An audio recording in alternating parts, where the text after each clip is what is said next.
What's up everyone? Welcome to Top Video Gems. I'm Jay, and today we're going to continue the Halloween series review, where I'm going to review every movie in the Halloween series, from the first one going all the way up to Halloween Ends, which comes out very soon.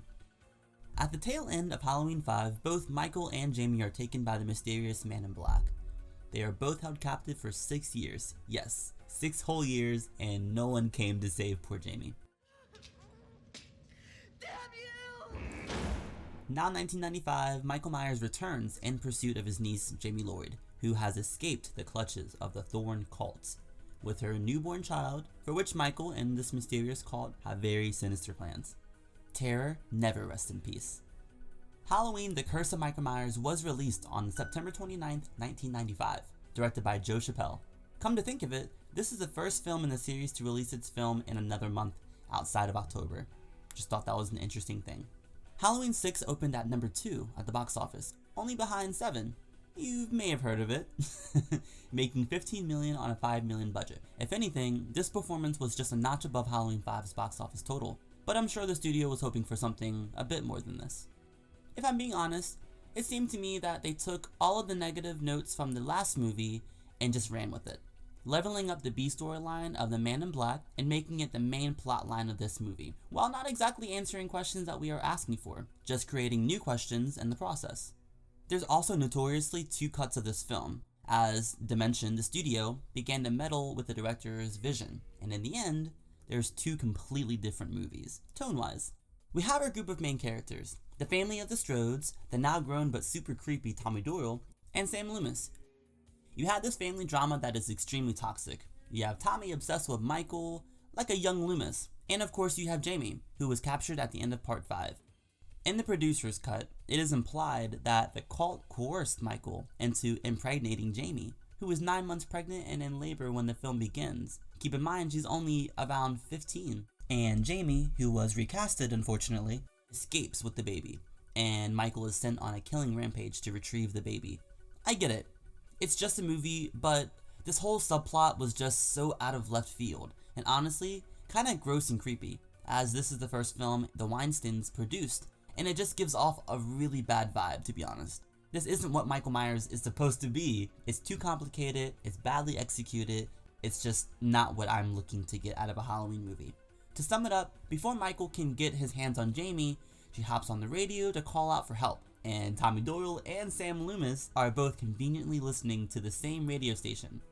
Tommy retrieves the baby and gets Kara involved, Kara Strode, and that's when shit hits the fan.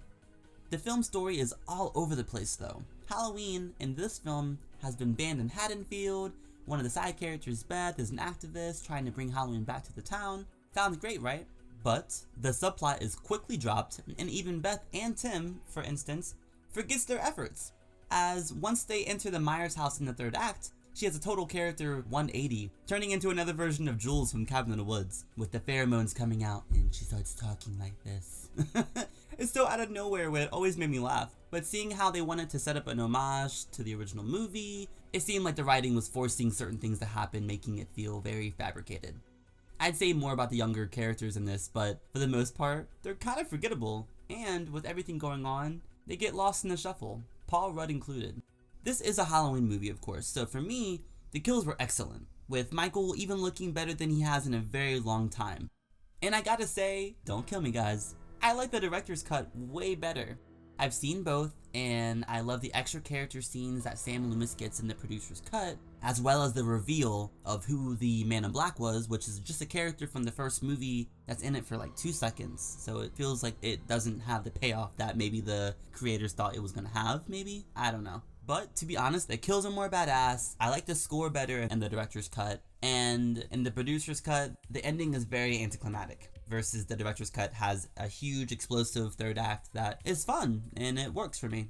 I do give this movie a hard time, because unlike the previous couple films, they nailed Michael's look in this film. He's creepy again, he's stalking again, the music is great, it's just a messy ass story, and it's very hard to overlook. But when I turn it on and just watch it as a fun popcorn slasher, it's an easier pill to swallow. Little Mikey Myers that lived across the street, and that's when the voice came. So I give Halloween 6 a 2 out of 5. Halloween: The Curse of Michael Myers wasn't that great, but it was Donald Pleasance's last entry in the Halloween series, and he brought so much to the series that even if Halloween 6 wasn't the best, it is always good to see him play Sam Loomis again, and for the last time.